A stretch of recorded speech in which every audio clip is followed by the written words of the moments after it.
Madame, Monsieur, bonjour. Merci d'être avec nous encore ce jour. Nous sommes lundi, c'est un premier jour de la semaine avec nos invités qui sont déjà sur ce plateau dans le cadre de la revue des Grandes Unes. Ces invités vont donc commenter, analyser et même analyser donc les sujets parus dans la presse ce matin. Mais avant de leur donner la parole, nous allons faire un tour dans les kiosques, question de découvrir ce que la presse nous propose. Le Messager, par exemple, parle de l'extrême nord avec l'armée qui repousse Boko Haram, Amchidé et deux villages dans les encablures de Kolofata sont des cibles des fous de Dieu. À lire donc en page 3 du journal qui est dans les kiosques. Et le journal s'intéresse également à Enome Messi. Je sors de prison mercredi prochain. L'homme politique s'est confié donc au Messager 2 jours avant sa libération effective. À lire en page 5 de ce numéro. La Nouvelle Expression est également disponible. Elle s'intéresse à ce qui se passe en Afrique du Sud avec ces Camerounais qui sont en danger.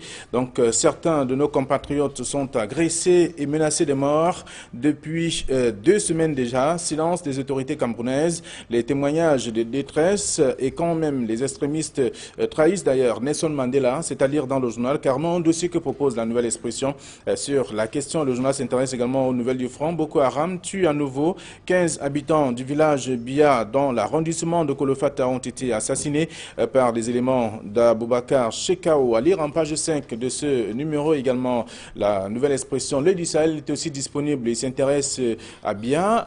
Blabine donc de ce journal, 18 morts dans une attaque de Boko Haram, 4 assaillants capturés donc par l'armée. La liste des personnes tuées, c'est à dire en page 3 également du journal Extrême Nord, Kolofata sous la menace de Boko Haram.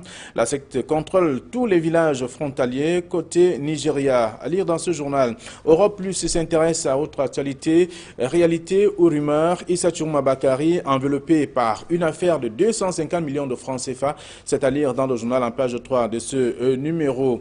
Et puis Kalara qui parle également de Yves-Michel Fotso dans un isolement juridique, abandonné par ses proches et anciens appuis politico-économiques. L'homme d'affaires s'accroche à Maître Akerimuna. Décryptage à lire dans un dossier que propose le journal en page 6 et 7 de ce numéro. Et puis Khalobol à Tanganamebara, commandant par décret devant le tribunal criminel spécial, l'ancien secrétaire général de la présidence de la République se dit au bord de la lassitude judiciaire, c'est-à-dire en page 5 du journal. La météo est également disponible. Crime économique, les kamikazes sont de retour. L'épervier reprend son envol dans les tout prochains jours. À lire donc en page 4 du journal. Et puis, il y a Mohamed, les éléments de preuve s'étoffent en même temps au tribunal criminel spécial et en même temps donc l'accusation peine à convaincre. Bientôt libre, c'est une question que se pose le journal. Les éléments sont à lire en page 4 également. Et puis la Nouvelle Presse est aussi disponible. Opération Épervier, le testament de Catherine Abena avant sa mort. Il était destiné au chef de l'État, aux élites Betty, la région du centre et à sa famille. L'intégralité de ces documents qui accablent lui Bapès à lire en page 3 de ce même journal. Et puis le jeune enquêteur est également disponible. Il parle aussi à 3 ans de l'élection présidentielle, incertitude sur l'alternance en 2018. Donc le pays paralysé et en panne d'expérience, le sérail dans la psychose des arrestations, la transition se rapproche donc dans une épaisse incertitude. C'est-à-dire aussi dans le journal, voilà ce que la presse nous propose ce matin. Et pour commenter tous ces sujets, nous avons des invités sur ce plateau comme d'habitude. Guy Zogo, bonjour. Bonjour, monsieur Ndongo. Voilà, vous êtes journaliste, vous travaillez pour Equinox Télévision. Tout à fait. Merci d'être avec nous ce matin. Ça ne n'arrive pas tous les jours. Vous êtes là. Et en face de vous, il y a Casimir Désiré Tagne. Bonjour. Bonjour Flavien et surtout bonjour à Guy Zogo qui nous vient de Yaoundé et qui vient nous assister pour cette émission. Merci. Alors vous êtes journaliste d'investigation, éditeur de publication également. Exact, jeune enquêteur. Voilà, merci. Alors les sujets sont intéressants et certainement qui vont plaire aussi à nos téléspectateurs. Donc avec Europe Plus qui est dans les kiosques, qui s'intéresse à cette actualité qui concerne le ministre de la Communication avec un titre très évocateur, réalité ou rumeur. Issa Tchouma Bakari enveloppé par une affaire de 250 millions de francs CFA. Guizogo. Oui, écoutez, cette affaire concerne le passage de l'analogique au numérique dans le cadre de la fameuse TNT dont on en a beaucoup parlé ces derniers temps, avec d'ailleurs des inquiétudes quant à savoir si ce passage-là pourrait se faire dans les délais qui sont prévus notamment en juin de cette année.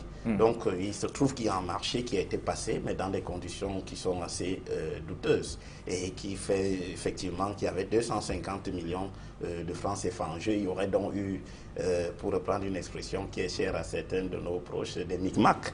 Et donc ces micmacs-là font voir aujourd'hui que ces 250 millions de francs ont été simplement distraits. Et donc Europe Plus, qui a certainement investigué, donne suffisamment d'informations sur la question. Mais il faut quand même mettre en perspective aussi le fait que M. Tirome a souvent eu maille à partir dans ce genre de dossier. On se souvient quand même du dossier de la Camer aussi, avec le cash de 95, dont d'ailleurs Europe Plus le rappelle en passant que en 95, la maintenance des avions de Camer était confiée justement à une société sud-africaine qui, elle, finalement avait négligé son contrat, mais avait plutôt dû faire des virements bancaires à l'endroit de certaines personnalités jusqu'à ce qu'on arrive au crash de 1995. Donc c'est une position effectivement qu'on lit et on comprend qu'il y a une investigation qui a été faite par le journal Europe Plus. Alors, donc le titre vaut tout son pesant d'or, on peut dire. Oui, je crois que le titre vaut tout son pesant d'or et pour une fois, voilà un journal qui a fait un travail très excellent d'investigation. Vous savez que Issa Chiroma Bakari s'est toujours présenté comme un modèle dans la gouvernance et c'est encore lui qui a conduit devant le Conseil national de la communication ce matin nos trois confrères, à savoir Mutation, Émergence et Le Messager. Le voilà lui-même qui est épinglé dans une affaire très très importante parce que justement, comme le rappelait Guy Zogo, il s'agit justement du passage de l'analogie au numérique. Et de quoi il s'agit? Il s'agit de passation d'un marché où le ministre de la Communication avait retenu une seule entreprise et c'est une entreprise chinoise. Et justement, lorsqu'il est allé en Chine pour signer ce contrat avec cette entreprise chinoise, et on a découvert au retour dans ses mallettes une rondelette somme correspondant en francs CFA à 250 millions de francs CFA.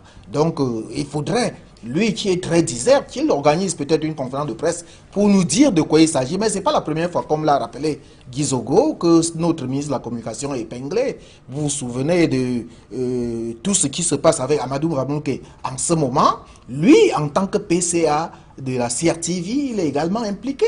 Vous vous souvenez que lorsque le Commonwealth est venu au Cameroun, on lui a donné un pactole qui était supposé être géré, qui était supposé être rétrocédé à la presse pour la couverture de cette affaire. Et rien n'est allé dans les caisses de la presse. Et le plus important, c'est lorsque le président de l'Assemblée nationale ivoirien est venu ici, et Guillaume Soro, on parle d'une rondelette somme de 200 millions de francs CFA qui avait été donnée à Issa Chiroma pour la couverture médiatique de ce passage.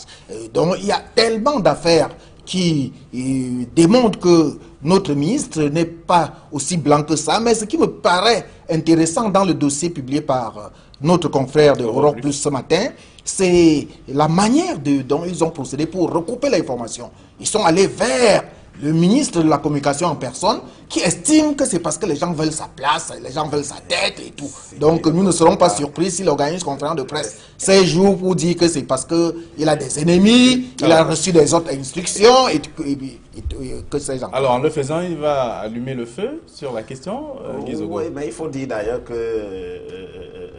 le contexte ne lui est pas favorable. Parce qu'avec le Conseil national de la communication devant lequel il a traduit un certain nombre de journaux, il est évident qu'il est certainement dans le collimateur de la presse. Donc ces réponses sont déjà maladroites et il me semble que la presse va d'ailleurs continuer à relayer cette information qu'Europe Plus met au devant de l'actualité ce matin. Parce que voilà, vous ne pouvez pas vous présenter comme un preux chevalier alors que vous-même vous traînez d'énormes casseroles. Donc de ce point de vue-là, il est extrêmement en difficulté. Je pense d'ailleurs qu'il ne s'hasarderait pas à faire une conférence de presse parce que cela pourrait très mal tourner en sa défaveur. Alors, c'est allé dans Europe Plus ce matin.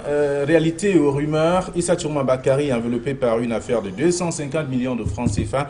C'est à lire en page 3 de Europe Plus. Et puis, la météo est également disponible. La météo parle plutôt de crime économique. Les kamikazes sont de retour. L'épervier reprend son envol dans les tout prochains jours. C'est le titre. Oui, vous savez que depuis quelque temps, les gens pensaient que l'opération Épervier connaissait une petite accalmie et malheureusement, ils étaient sans compter sur le chef de l'État qui, bien qu'ayant été dans un court séjour privé, était toujours en train de continuer à travailler. Il a mis des personnalités en mission pour aller enquêter dans les comptes, dans les paradis fiscaux, il faut l'appeler ainsi. Et parmi ces personnes, il y a le ministre de la Justice, garde des Sceaux, et Laurent Esso, il y a le délégué général à la Sécurité nationale qui était entouré d'une clique de policiers, et Jean-Baptiste Bokam, donc en dehors, entre autres. Donc, ils sont de retour, pratiquement deux de ces kamikazes, s'il faut les appeler ainsi pour prendre le mot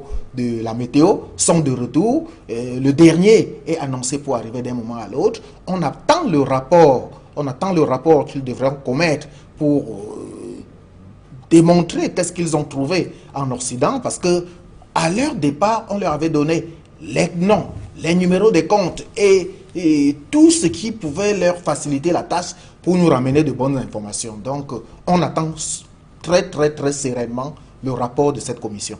Alors, c'est un titre qui va exprimer un peu une nouveauté dans ce qu'on pourrait qualifier d'une commission d'enquête, parce que très souvent, les commissions d'enquête ont été mises sur pied et pas de rapport véritablement rendu public. Oui, mais vous connaissez la formule, M. Ndongo. Quand on veut noyer une affaire, on crée une commission d'enquête. C'est Clémenceau qui le disait.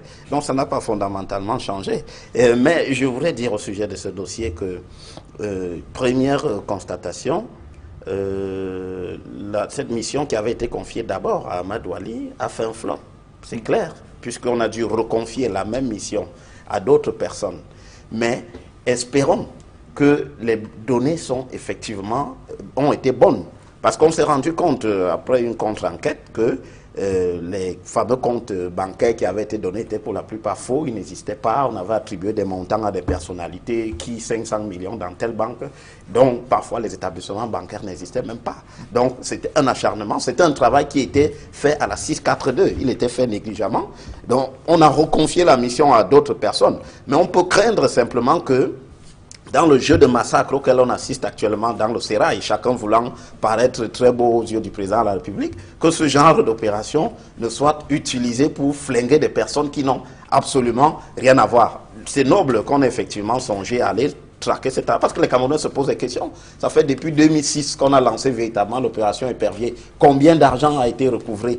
Combien on ne sait pas, au contraire. Le contribuable a dépensé beaucoup, on a dépensé beaucoup plus d'argent du contribuable pour aller chercher de l'argent. On a dépensé alors qu'on n'a même pas retrouvé cet argent qu'on prétendait aller chercher. J'ai même l'impression, Guy, que cette fois-ci, les frais de mission de la commission qui a été envoyée peuvent être largement au-dessus du rapport, de ce qu'on a escompté. Donc, on ne peut que souhaiter que ce genre d'initiative soit couronnée de succès, mais on est prudent parce qu'on connaît très bien comment ça se passe. Alors, c'est à lire dans la météo également ce matin. Crime économique, les kamikazes sont de retour. L'épervier reprend son envol dans les tout prochains jours. C'est à lire en page 4 de ce numéro. Également, la Nouvelle Expression s'intéresse à cette actualité qui fait couler beaucoup d'encre et de salive du côté de l'Afrique du Sud. Des Camerounais en danger. Certains de nos compatriotes sont agressés mais menacés de mort. Depuis 2 semaines, silence des autorités camerounaises sur la question.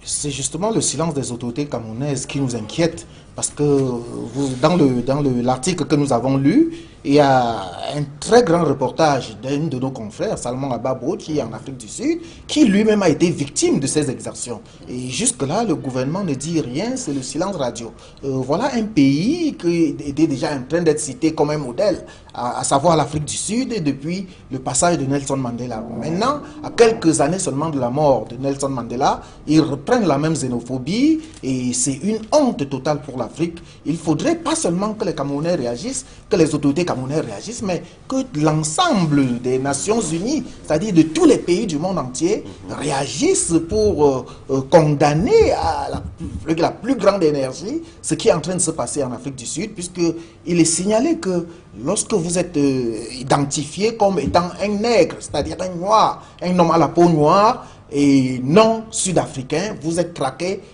de toutes les manières. Donc il faudrait pas qu'on laisse passer ça.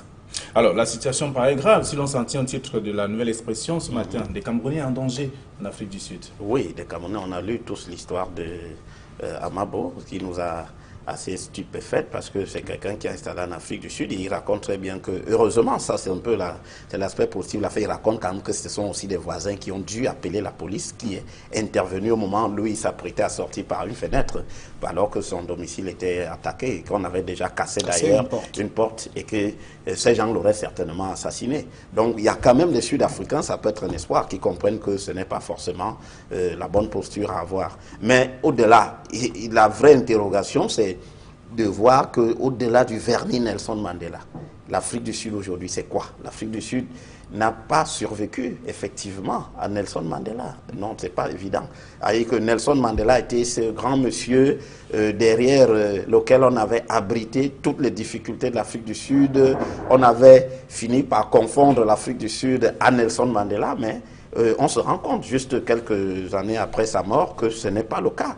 Il faudra aller au-delà pour reconstruire, continuer à construire cette Afrique du Sud en s'inspirant justement de Nelson Mandela. Mais est-ce que les leaders aujourd'hui de l'Afrique du Sud en ont les capacités? Voilà toute la question. Parce que le faux poudre là, c'est le chef de la communauté Zoulou qui a demandé que les étrangers rentrent chez eux parce qu'ils prennent le travail des Sud-Africains. Et le fils du président sud-africain, Jacob Zuma, a lui-même aussi repris la même position. Donc, je crois que c'est extrêmement malheureux que dans un pays comme l'Afrique du Sud, la nation arc-en-ciel que Nelson Mandela avait esquissée ne soit pas effectivement en train de se concrétiser à peine 2 ou 3 ans après sa mort. Le sujet est donc à lire, carrément le dossier à lire en page 3 et 4 de la Nouvelle Expression. Afrique du Sud, des Camerounais en danger, avec la réaction ou tout au moins le silence des autorités camerounaises qui reste toujours attendu, avec des morts déjà comptés et même des déplacés aussi. Tout un dossier à lire dans la Nouvelle Expression ce matin. Alors, on va poursuivre cette revue avec le Messager qui s'intéresse à autre chose. Le journal nous apprend que John Froundi va bénéficier d'un prix aux États-Unis. Oui, c'est une information qui ressort du NEC qui a siégé ce week-end du côté de Bamenda.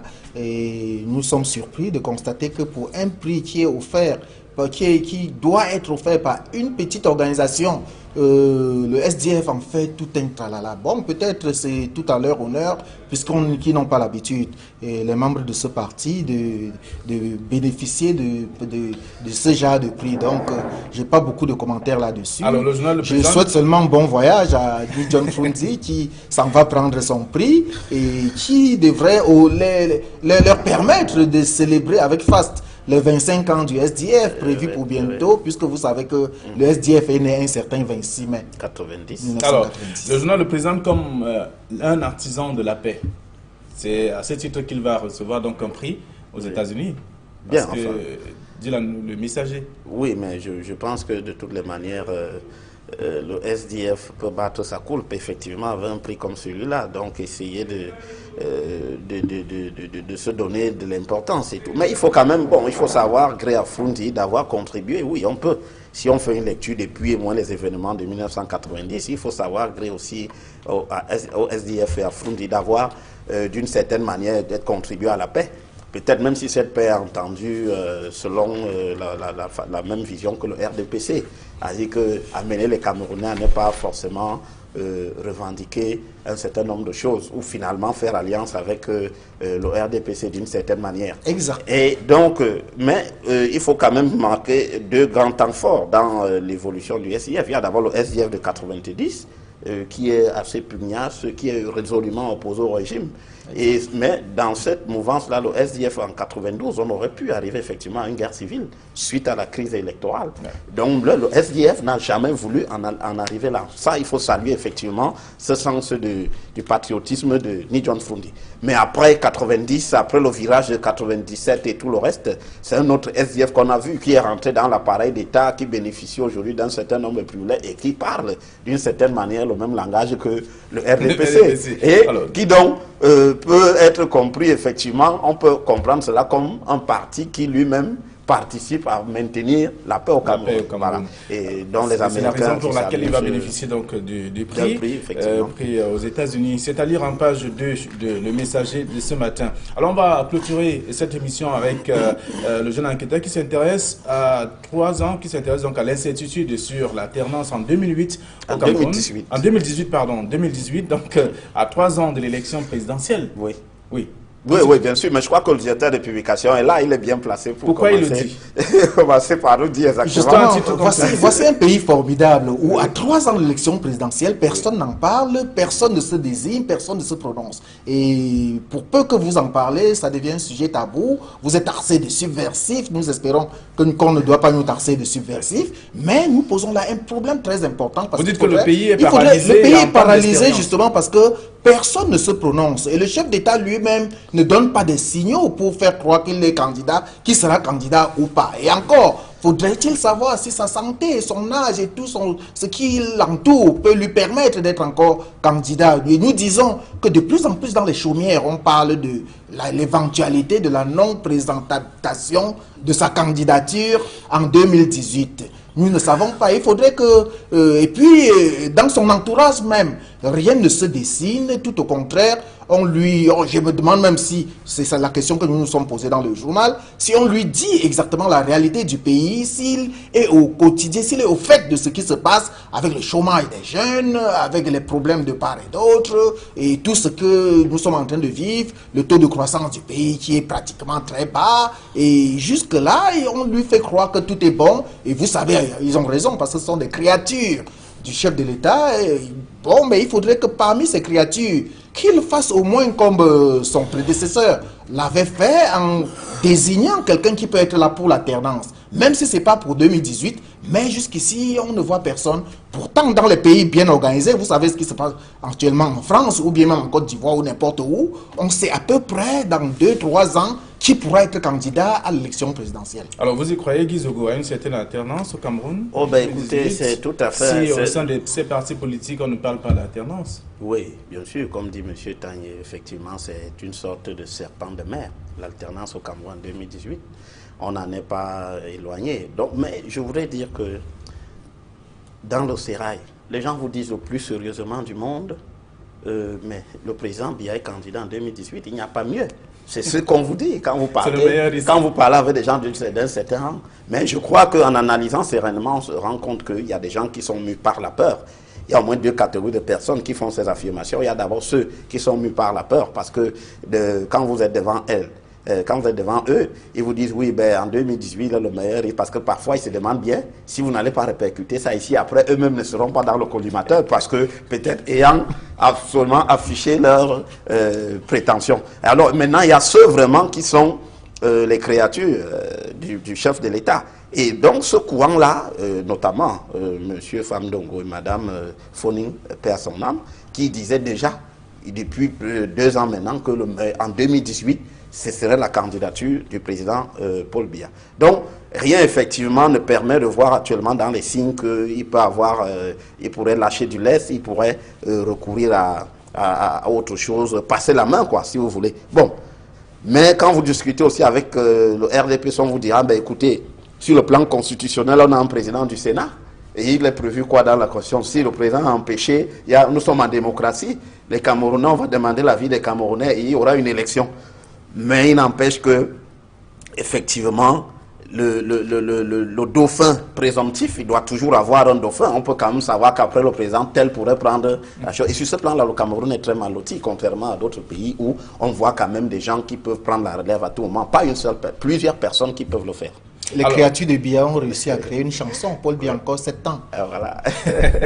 Alors, à 3 ans de l'élection présidentielle, incertitude sur l'alternance en 2018, nous apprend le jeune enquêteur qui fait savoir que le pays paralysé et en panne d'espérance, le sérail dans la psychose des arrestations avec la transition, ce qui se rapproche donc dans une épaisse incertitude. C'est à lire dans le journal en page 6 de ce numéro de l'enquêteur. Merci à vous, chers messieurs, d'être venus commenter ces sujets. Bien d'autres sujets sont à lire si vous faites un tour dans les kiosques ce matin.